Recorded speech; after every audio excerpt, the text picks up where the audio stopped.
Outside the U.S. Supreme Court, as soon as the ruling came down, outrage over the ruling itself and the former president at the center of it. He's a tyrant. He's a con man.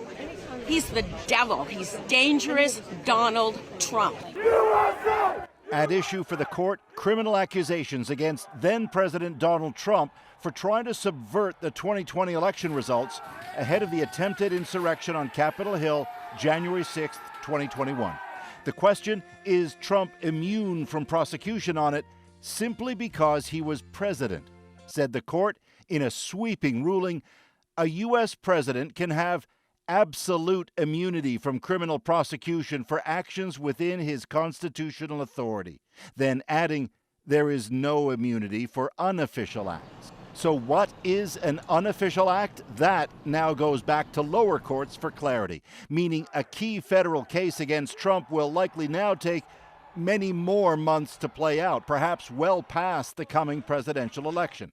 Among those who opposed the ruling, Justice Sonia Sotomayor, who took the rare step of reading her scathing dissent out loud in the courtroom. In it, she called the ruling unjustifiable and said it reshapes the institution of the presidency. It makes a mockery of the principle that no man is above the law.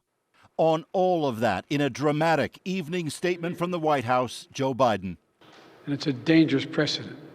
His campaign for re-election in turmoil after that dismal performance at the debate last week, Biden slammed the court's ruling. Today's decision almost certainly means that there are virtually no limits on what a president can do. In so doing, highlighting the stakes for the November election.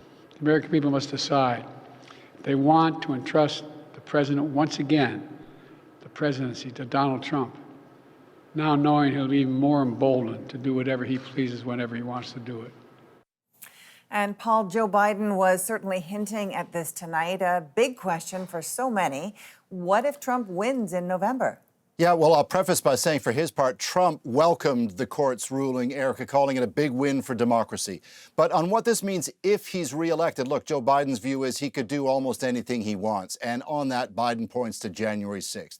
But consider, too, a bit more of what Justice Sotomayor had to say in her dissent. She wrote that with this ruling, a President Trump could, for example, order SEAL Team 6 to assassinate a political rival and then be immune from prosecution for it. Not that he would, but that he could. Some say she's overstating the true impact of the ruling, but it's a sobering perspective nonetheless. Paul Hunter in Washington.